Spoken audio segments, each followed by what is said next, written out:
राजनीती धुरंधर प्रौढ प्रताप पुरंदर सिंहासनाधीश्वर राजाधिराज योगीराज श्रीमंत श्री श्री श्री छत्रपती शिवाजी महाराज की छत्रपती शिवाजी महाराज की।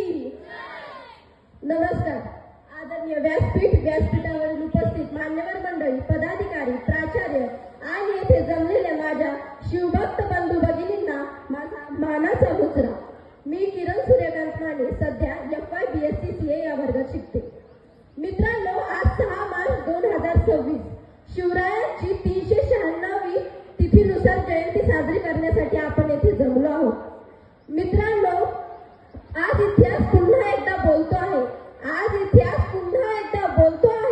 शिवरायांच्या विचारातून नवा प्रकाश झळकतो आहे।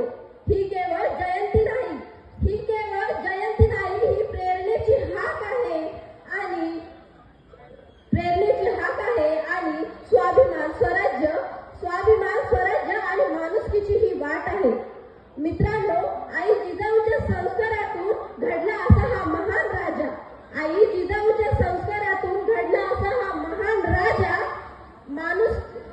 जनतेच्या मनात बसणारा माणुसकीचा साजा। आज आपण शिवजयंती साजरी करायला आलो आहोत, पण शिवजयंती साजरी का करायची, त्यामागचं कारण काय? तर मित्रांनो, शिवरायांचा विचार मनात जपावा म्हणून शिवजयंती, स्वराज्याची ज्योत मनात पेटावी म्हणून शिवजयंती, आणि शौर्य, शिस्त आणि सत्याचा मार्ग धरावा म्हणून शिवजयंती, आणि एक जबाबदार नागरिक घडावा म्हणून शिवजयंती। पण आजच्या काळात फक्त डीजे, नाचगाणी, धिंगाणा, गाड्यांना भगवे लावून फिरणे हे म्हणजे शिवजयंती असा गैरसमज निर्माण झाला आहे, आणि हा गैरसमज मोडीत काढण्याची गरज आजच्या या पिढीला आहे। मित्रांनो, पांढरे कपडे, डोक्यावरती भगवा फेटा, भगवा टोप्या, कपाळावर चंद्रकोर आणि हातात तलवारी घेऊन कोण शिवराय आणि शिवभक्त होत नसतं। त्यासाठी मर्दाचं काळीज आणि नजरेत हा सन्मानच लागतो। मित्रांनो, आज तुम्ही तलवारीने बर्थडेचे केक कापता, पण त्या काळात शिवरायांनी आणि शिवरायांच्या मावळ्यांनी त्यांनी शत्रूच्या गर्दनी कापल्या होत्या। आज जर शिवराय आणि शिवरायांचे मावळे हे बर्थडेचे केक कापताना तलवारीचा उपयोग करत असतील तर त्यांचं रक्त सळसळत असत। मित्रांनो, आज इथला प्रत्येक जण म्हणतो, राजे तुम्ही परत या, राजे पुन्हा जन्माला या।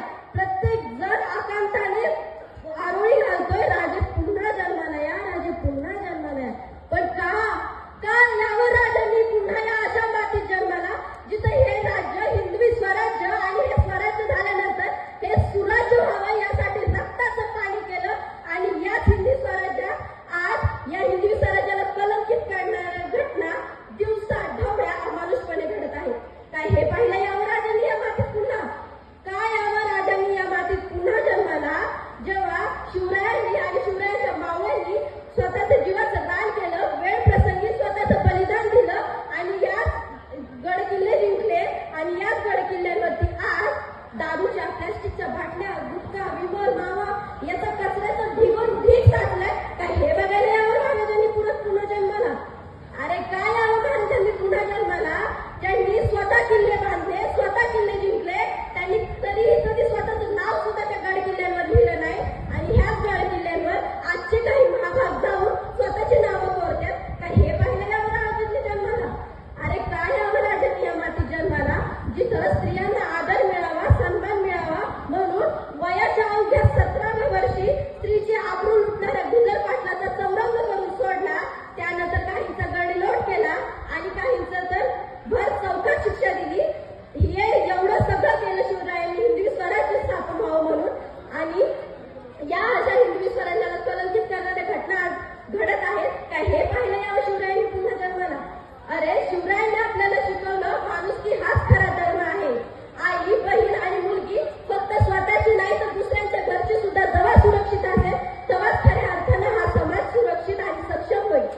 मित्रांनो, मुलींकडे वाकड्या नजरेने पाहणं यात कसलं शौर्य नाही, तर तिच्या सन्मानासाठी उभं राहणं ह्यात खरं शौर्य आहे।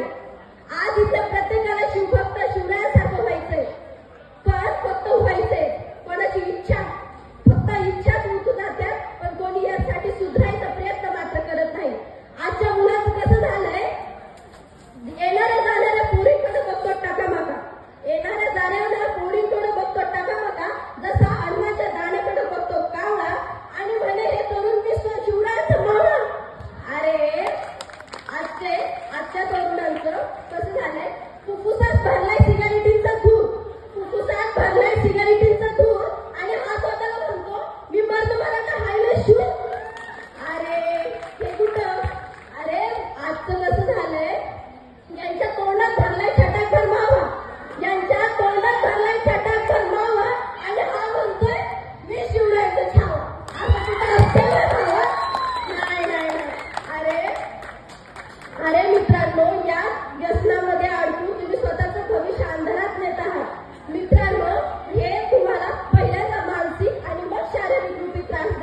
उसने दवा में हमें छत्र